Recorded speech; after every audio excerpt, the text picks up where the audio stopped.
大家好，歡迎收睇時政微評。美國消息人士透露，上週嘅白宮內閣會議，馬斯克同魯比奧爆發咗激烈嘅爭吵。馬斯克指責魯比奧冇解僱任何人，而魯比奧即刻反駁，表示已經有1500幾名美國外交官員通過買斷提前離職計劃離開崗位。魯比奧反問道：呢個難道唔算裁員咩？隨後佢進一步以諷刺口吻提議，使唔使將呢啲人都重新招返嚟，好讓馬斯克再親自解僱一次。眼睇爭論升級，特朗普不得不出面調停。佢公開為魯比奧辯護，稱讚魯比奧嘅工作表現優異，並強調魯比奧肩負住諸多重要職責。緊接住，特朗普明確劃定咗職權範圍，政府各部門嘅管理權屬於內閣部長，而唔係由馬斯克監管嘅政府效率部嚟決定。特朗普補充話，馬斯克團隊只能夠提供建議，無權單方面決定人事或者政策調整。最終嘅裁員決策應該由各部門負責人根據實際情況自行決定。呢個決定標誌住馬斯克喺白宮內部權力嘅顯著收縮。喺限制馬斯克權力嘅同時，特朗普亦都試圖安撫馬斯克嘅情緒。佢話俾內閣成員知，如果唔能夠有效完成削減任務，咁馬斯克同佢嘅團隊仍然將會介入接管。作為特朗普政府中嘅特殊顧問，馬斯克被賦予咗領導政府效率部嘅重任，負責削減聯邦開支並提高行政效率。首先就係對美國政府機構嘅大規模裁員。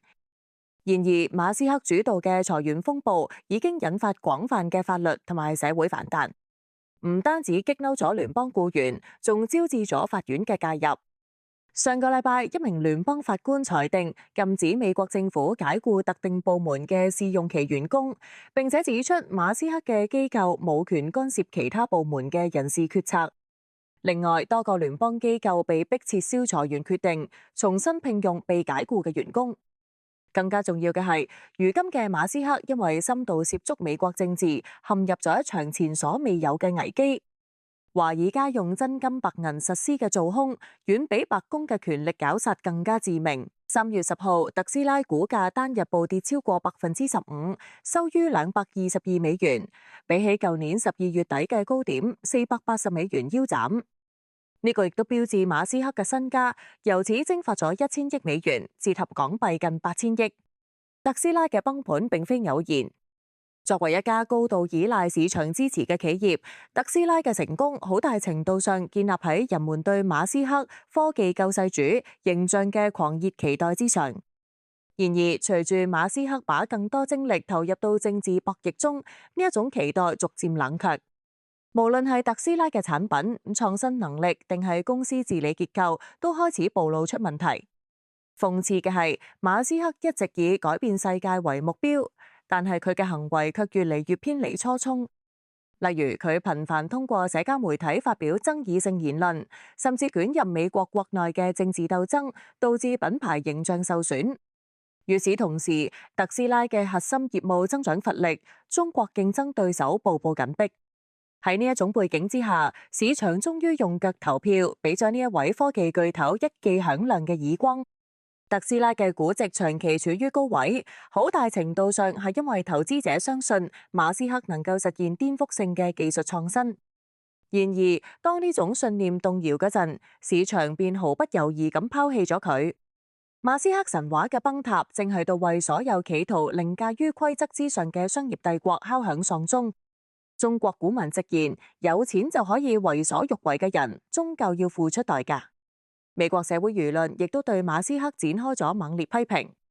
特斯拉展廳外爆發抗議活動，特斯拉經銷店甚至遭到槍支同埋燃燒瓶襲擊。呢啲事件都表明，馬斯克嘅政治野心正係到侵蝕佢嘅公眾形象。當埃隆·馬斯克嘅名第一次出現喺公眾視野嘅時候，佢係嗰個帶領人類走向火星、推動電動車革命嘅科技先鋒。然而，當佢選擇放棄科學探索嘅初心，轉而投身於複雜且危險嘅政治博弈時，就已經埋下咗今日嘅伏筆。當前美國經濟面臨多重挑戰，包括通脹壓力、消費者信心下滑以及貿易摩擦加劇。如果特朗普同馬斯克繼續推行激進嘅關稅政策同埋財政緊縮措施，可能對美國金融市場造成更大衝擊。而如果佢哋執意繼續玩弄權力遊戲，咁等待佢哋嘅可能只有徹底嘅失敗。因為無論係馬斯克定係特朗普，佢哋都擅長利用資本市場積累資源，但呢一種模式同樣存在致命弱點。一旦市場失去信心，佢哋嘅整個體系都會迅速崩潰。今日嘅影片就到呢度，歡迎訂閱、讚好、轉發，我哋下期見。